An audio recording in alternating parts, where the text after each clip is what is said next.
ঘটনা ঘটিছে ছিংগাপুৰত, তদন্ত চলিছে গুৱাহাটীত। এইটো কেনেকুৱা তদন্ত আচলতে? প্লেচ অফ অকাৰেঞ্চ মানে য'ত দুৰ্ঘটনাটো সংঘটিত হ'ল বা জুবিন দাক য'ত হত্যা কৰা হৈছিলে সেই ঠাইলৈ নোযোৱাকৈ আচলতে কেনেকৈ SIT তদন্ত চলাইছে? এই তদন্তটো কি ডিজিটেল তদন্ত চলিছে নেকি, নে অনলাইন তদন্ত, নে কাল্পনিক তদন্ত চলিছে? এই কথাটো আমি বুজি নাপাওঁ। মানে কল্পনাই কৰিব লাগিব জুবিন দা কেনেকৈ মৃত্যুৰ মুখত পৰিলে, সেই কথাটো কল্পনাক বাদ দি এতিয়া গুৱাহাটীত কেনেকৈ তদন্ত হ'ব পাৰে? আৰু এতিয়া যি কেইগৰাকীক ইতিমধ্যে গ্ৰেপ্তাৰ কৰা হ'ল, মূল কালপিত শ্যামকানু মহন্ত, জুবিন দাৰ মেনেজাৰ সিদ্ধাৰ্থ শৰ্মা, তেওঁলোকে কাহিনী বনাই এতিয়া SITক কৈ থাকিব বিভিন্ন আপোনাৰ কাহিনী, সেইবিলাকে এতিয়া তদন্তত আহিব আৰু সেইবিলাকৰ জৰিয়তে জুবিন দাই ন্যায় পাব নেকি? মানে অত্যন্ত দুৰ্ভাগ্যজনক কথা। যি ধৰণে মুখ্যমন্ত্ৰীয়ে তদন্ত প্ৰক্ৰিয়াটোত চিৰিয়াছনেছ দেখুৱাব লাগিছিলে, সেই চিৰিয়াছনেছ আজিৰ দিনটোলৈকে আমি দেখিবলৈ পোৱা নাই। জাতীয় জীৱনৰ আটাইতকৈ গুৰুত্বপূৰ্ণ ব্যক্তিজনৰ ক্ষেত্ৰত প্ৰতিদিনে পৰিয়ালৰ মানুহে, অসমৰ ৰাইজে এতিয়া জাষ্টিছ ফৰ জুবিন দা লিখিবলগীয়া হৈছে। আৰু যিটো সময়ত অসমৰ মানুহে জুবিন দাৰ জাষ্টিছ বিচাৰিছে, ন্যায় বিচাৰিছে, এই সময়ছোৱাত আপোনালোকে সকলোৱে নিশ্চয় লক্ষ্য কৰিছে মুখ্যমন্ত্ৰীয়ে সাম্প্ৰদায়িক ৰাজনীতি ইতিমধ্যে আৰম্ভ কৰিছে। আমি অসমীয়া মানুহে জুবিন দাৰ ন্যায়ৰ কথা যিটো সময়ত ভাবি আছোঁ, এই সময়ছোৱাত তেওঁ এতিয়া আমাৰ মনত থকা, আমাৰ মন মগজুত সদায় ক্ৰিয়া কৰি থকা, কেতিয়া জুবিন দাই ন্যায় পাব সেই কথাটোৱে সদায় আমাক ক্ৰিয়া কৰি থাকে। সেই কথা বতৰা আমাৰ মন মগজুৰ পৰা ডিলিট কৰিবৰ কাৰণে, নাইকিয়া কৰিবৰ কাৰণে এতিয়া মুখ্যমন্ত্ৰীয়ে হিন্দু মুছলমানৰ ৰাজনীতি আৰম্ভ কৰিছে, যাৰ ঘোৰ বিৰোধিতা কৰিছিলে আমাৰ হিয়াৰ আমঠু জুবিন দাই। গতিকে এতিয়া জুবিন দাক যে ন্যায় নিদিব, মানে এই আদৰ্শগত সংঘাতটো যে আছে, যে জুবিন দাই নিজকো জীৱিত সময়ছোৱাত ছ'চিয়েলিষ্ট বুলি কৈছিলে, তেওঁ লেফটিষ্ট বুলি কৈছিলে, আৰু হিমন্ত বিশ্ব শৰ্মা চৰকাৰৰ যিবিলাক জাতিদ্ৰোহী সিদ্ধান্ত তাৰ বিৰুদ্ধে সদায় আচলতে তেওঁ সৰব ভূমিকা পালন কৰিছিলে। মানে এক প্ৰকাৰে বিজেপি চৰকাৰখনে জুবিন দাৰ কেতবোৰ ষ্টেটমেণ্টৰ কাৰণে হলঠেকত পৰিছিলে। গছ কটা অভিযানটোক বন্ধ কৰিবৰ কাৰণে যি ধৰণে জুবিন দা আগবাঢ়ি আহিছিলে, কাৰ বিৰুদ্ধে যি ধৰণে প্ৰতিবাদ কৰিছিলে, সেই কথা বতৰাবিলাকে আচলতে হিমন্ত বিশ্ব শৰ্মা বা বিজেপি চৰকাৰ হলঠেকত পেলাইছিলে। আৰু তাৰে এতিয়া এইবিলাক কথা বতৰাৰ কাৰণে জুবিন দাৰ ক্ষেত্ৰত ন্যায় নাপাব নেকি, সেই কথাটো আমি বুজি পোৱা নাই।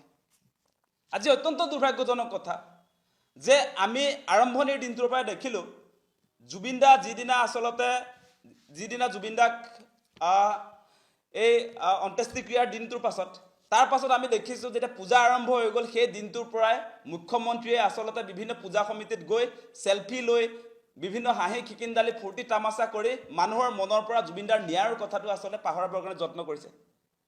গতিকে এই কথাটো অসমবাসী ৰাইজে কোনো কাৰণতে মানি ল'ব নোৱাৰে।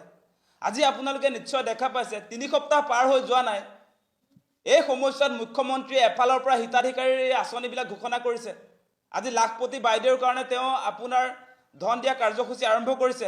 অৰুণোদয় হিতাধিকাৰী 29 লাখৰ পৰা 40 লাখ বৃদ্ধি কৰিছে। ফ্ৰীকে মিঠাতেল দিম বুলি কৈছে, নিমখ, আপোনাৰ এই কি বুলি কয় দাইল, আলু, সকলোবিলাক ফ্ৰীকে দিম। সেই কথা বতৰাবিলাক কৈ মানে আমাৰ মন মগজুৰ পৰা জুবিন দাৰ ন্যায়ৰ কথাটো তেওঁ পাহৰাবলৈ যত্ন কৰিছে। কিন্তু সাৱধান মুখ্যমন্ত্ৰী ডাঙৰীয়া, আপুনি 40 লাখ হিতাধিকাৰী বাদ দিয়ক, গোটেই আমাৰ অসমত যিমান জনসংখ্যা আছে 3,40,00,000 মানুহক হিতাধিকাৰী বনাই দিলেও জুবিন দাৰ কথা অসমৰ ৰাইজে কেতিয়াও নাপাহৰে। জুবিন দাৰ ন্যায়ৰ দাবী কেতিয়াও উত্থাপন নকৰাকৈ নাথাকে। আপুনি নাভাবিব সেই কথা কেতিয়াও যে হিতাধিকাৰী আঁচনি দিছোঁ গতিকে জুবিন দাৰ ন্যায়ৰ কথা মানুহে নক'ব। আপোনাৰ ষড়যন্ত্ৰবিলাক আমি দেখিছোঁ। জয় জুবিন দা বুলি ক'লে মুখ্যমন্ত্ৰীয়ে আপত্তি কৰে। জুবিন দাক ন্যায় দিয়ক বুলি যেতিয়া আমাৰ শ্লোগান হয়, সেই শ্লোগানত হিমন্ত বিশ্ব শৰ্মাৰ বিৰোধিতা আছে। আমি দেখিছিলোঁ, আপোনালোকেও দেখিছে, জয় জুবিন দা বুলি কৈছে, জুবিন দাৰ জাষ্টিছ লাগে বুলি কৈছে, মূৰ ফালি দিছে হিমন্ত বিশ্ব শৰ্মাই। সেই কাম কাজ কৰি আজি মানুহক জুবিন দাৰ ন্যায়ৰ কাৰণে যি ধৰণে প্ৰতিবাদ হ'ব লাগিছে সেইটো দমন কৰিছে মুখ্যমন্ত্ৰীয়ে। আজি জুবিন দাৰ জাষ্টিছ বিচাৰিলে তেওঁলোকে NSAত গ্ৰেপ্তাৰ কৰে, সেইটো কি কাৰ্যসূচী আহিছে? আনফালেদি আপোনালোকে নিশ্চয় দেখিছে আজি জনজাতিকৰণৰ যি আন্দোলন হয়, সেই আন্দোলনটো বিজেপিৰ আন্দোলন বুলি কৈ দিয়ে। তেনেহ'লে আজি জুবিন দাৰ ন্যায়ৰ দাবীত হোৱা আন্দোলনটো এই বিজেপিৰ আন্দোলন নহয় নেকি? সেই প্ৰশ্নবিলাকৰ উত্তৰ মুখ্যমন্ত্ৰীয়ে দিব লাগে যে আপোনালোকৰ যদি জনজাতিকৰণৰ আন্দোলনটো আপোনাৰ বিজেপিৰ আন্দোলন হয়, হিমন্ত বিশ্ব শৰ্মাৰ আন্দোলন হয়, জুবিন দাৰ ন্যায়ৰ আন্দোলনটো কিয় আপোনালোকৰ নহয়? জুবিন দাৰ ন্যায়ৰ দাবীত আন্দোলন হ'লে কিয় আপুনি বেয়া পায়? কিয় আপোনালোকে গ্ৰেপ্তাৰ কৰে? আজি NSAত যে যিসকলক দিছে সেই কথা বতৰাবিলাক কি সূচাইছে? যে হিমন্ত বিশ্ব শৰ্মা আচলতে আমাৰ হিয়াৰ আমঠু জুবিন দাৰ পক্ষত নাই। তেওঁ কানুহঁতৰ পক্ষত আছে, ফেষ্টিভেল মহন্তহঁতৰ পক্ষত আছে। সেই তদন্ত প্ৰক্ৰিয়া সেই কথাকে হৈছে আজি। সেই কথা আমি কোনো কাৰণতে আচলতে সহ্য কৰিব নোৱাৰোঁ। আমাৰ স্পষ্ট কথা। আৰু যিকেইগৰাকী কালপিতে এই ছিংগাপুৰত যে মৌজ মস্তি যে কৰিছিলে, যিবিলাকে ফূৰ্তি তামাচা কৰিছিলে, আছাম এছ'চিয়েশ্যনৰ সভাপতি সম্পাদক প্ৰবাসী অসমীয়া যিসকল আছিলে, সেই লোকসকলক কিন্তু অসমবাসী ৰাইজে কেতিয়াও ৰেহাই নিদিয়ে, কেতিয়াও ৰেহাই নিদিয়ে। আইনীভাৱে তদন্ত চলিছে। এই তদন্তত প্ৰবাসী অসমীয়া যিসকলে জুবিন দাক আচলতে মৃত্যুৰ মুখলৈ ঠেলি দিলে, তেওঁলোকে সহযোগিতা কৰাৰ প্ৰয়োজনীয়তা আছিলে। তেওঁলোকে সহযোগিতা নকৰি এতিয়া তেওঁলোকে লুকাইছে মানে, আৰু চৰকাৰেও তেওঁলোকক ধৰি আনিবলৈ কোনো ধৰণৰ কাৰ্য ব্যৱস্থা হাতত লোৱা নাই। আমি সেইকাৰণে আৰম্ভণিৰ দিনটোৰ পৰা কৈছিলোঁ যে চোৰবিলাকে, যিবিলাক আচলতে কালপ্ৰিট, তেওঁলোকে নিজে নিজে উপস্থিত নহয়, তাৰ আশংকা আমাৰ পূৰ্বৰে পৰা আছিলে। সেইকাৰণে কৈছিলোঁ যে ছিংগাপুৰত গৈ তেওঁলোকক আচলতে চুচৰাই আনিব লাগে, CBI তদন্তটো হস্তান্তৰ কৰিবলৈ আমি কৈছিলোঁ। পাৱাৰফুল মুখ্যমন্ত্ৰী থকা অৱস্থাত, আজি প্ৰধানমন্ত্ৰী বিশ্বগুৰু হৈ থকা অৱস্থাত, আজি বন্ধু ৰাষ্ট্ৰ এখনত ছিংগাপুৰত গৈ আমাৰ ইনভেষ্টিগেশ্যন এজেঞ্চিয়ে তাত আপোনাৰ তদন্ত চলাব নোৱাৰে, সেইটো কেনেকুৱা কথা আহিছে? আৰু কেইদিনমানৰ আগত আপোনালোকে জানে আমাৰ শত্ৰু ৰাষ্ট্ৰত গৈ SITয়ে আপোনাৰ তাত প্ৰতিবেদন প্ৰস্তুত কৰি মুখ্যমন্ত্ৰীক দাখিল কৰিব পাৰে। এতিয়া জুবিনদাৰ হত্যাৰ ঘটনাটো SITয়ে আপোনাৰ সেই তদন্ত প্ৰক্ৰিয়াটো ছিংগাপুৰত গৈ কৰিব নোৱাৰে। সেইবিলাক কথা আমি দেখি আছোঁ। মুখ্যমন্ত্ৰী ডাঙৰীয়া, আপোনাৰ অন্যায় দেখি আছোঁ।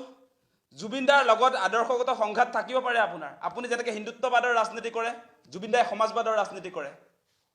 আপুনি যেনেকৈ সকলো মানুহক ফ্ৰী চাউল দিয়া, হিতাধিকাৰী বনোৱা, ফ্ৰী বীজ আঁচনিৰ কথা কয়, জুবিনদাই ফ্ৰী বস্তু নালাগে বুলি কয়। সেই সংঘাতবিলাকৰ কাৰণে আজি জুবিনদাক ন্যায় নিদিব নেকি আপোনালোকে?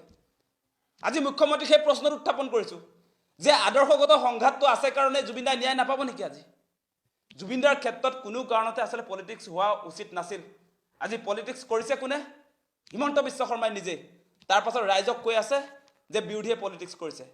আমি কি আশা কৰিছিলোঁ যে জুবিনদাৰ মৃত্যুৰ পাছত জুবিনদা পলিটিকেল পাৰ্টিৰ ঊৰ্ধত, জাতি ধৰ্মৰ ঊৰ্ধত, সেই মানুহজনৰ ক্ষেত্ৰত আমি ভাবিছিলোঁ অসমৰ জাতীয় জনগোষ্ঠীয় সংগঠন দল সকলো শ্ৰেণীৰ মানুহক লগত লৈ সৰ্বদলীয় সভা সমিতি পাতি ৰাইজৰ পৰামৰ্শ গ্ৰহণ কৰি এই তদন্ত প্ৰক্ৰিয়াটো আগবঢ়াই লৈ যাব বুলি আমি আশা কৰিছিলোঁ।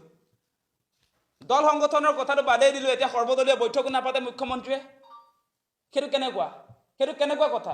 আমি ভাৰত চৰকাৰৰ ক্ষেত্ৰত দেখোঁ এনেকুৱা চেঞ্চিটিভ ইছ্যুবিলাকৰ ক্ষেত্ৰত সৰ্বদলীয় বৈঠক পাতি তেওঁলোকে সিদ্ধান্ত লয়। এতিয়া বিভাজনৰ ৰাজনীতিটোৰ জৰিয়তে জুবিনদাই কেতিয়াও ন্যায় নাপায় আজিৰ দিনটোত। আজি আপোনালোকে নিশ্চয় দেখিলে যে যোৱাকালি মাজনিশা জুবিনদাৰ আমাৰ বৌ গৰিমা বৌৱে তাত আপোনাৰ সোণাপুৰৰ এই জুবিনদাৰ ক্ষেত্ৰত তাত গৈ আচলতে ন্যায়ৰ কাৰণে কান্দি কাটি কেনেকুৱা এটা অৱস্থা সৃষ্টি কৰিবলগীয়া হৈছে। তেওঁ আজি তাৰিখত আচলতে সন্দিহান হৈছে, সঁচা সঁচিকে ন্যায় দিব পাৰিবনে চৰকাৰখনে? গতিকে হিমন্ত বিশ্ব শৰ্মা ডাঙৰীয়া, আপুনি এদিন কয় জুবিনদাক ন্যায় দিলোঁ, তাৰ পাছত সেই ন্যায় দিয়াটো আমি অসমৰ ৰাইজে দেখিবলৈ নাপাওঁ। কি ন্যায় দিলে আমি নাজানো। 5জন মানুহক গ্ৰেপ্তাৰ কৰি দিলে জুবিনদাক ন্যায় দিয়া বুজায় নেকি? আজি ছিংগাপুৰলৈ এই অনুসন্ধানকাৰী সংস্থা SIT গৈয়ে পোৱাগৈ নাই, কাল্পনিক ভিত্তিত তদন্ত কৰি আছে। গতিকে গ্ৰেপ্তাৰ কৰিলে মানে জুবিনদাক ন্যায় দিয়া বুজায় নেকি? আৰু এনেকুৱা কথা কৈ তেওঁ অসমৰ ৰাইজক ব্লেকমেইল কৰিছে। আনফালেদি আপোনালোকে নিশ্চয় দেখা পাইছে যে মুখ্যমন্ত্ৰীয়ে তেওঁ জুবিনদাক বহুত সন্মান দিলোঁ বুলি কয়। এতিয়া আমাৰ মুখ্যমন্ত্ৰীলৈ প্ৰশ্নটো হৈছে জুবিনদা জীয়াই থকা অৱস্থাত কি কি সন্মান দিলে সেই কথাটো আমি জানিব খোজোঁ। আপোনাৰ বহুত সন্মান, কি সন্মান অসম চৰকাৰৰ পৰা, ভাৰত চৰকাৰৰ পৰা জুবিনদাই পালে সেই কথাখিনি আমাক লাগে।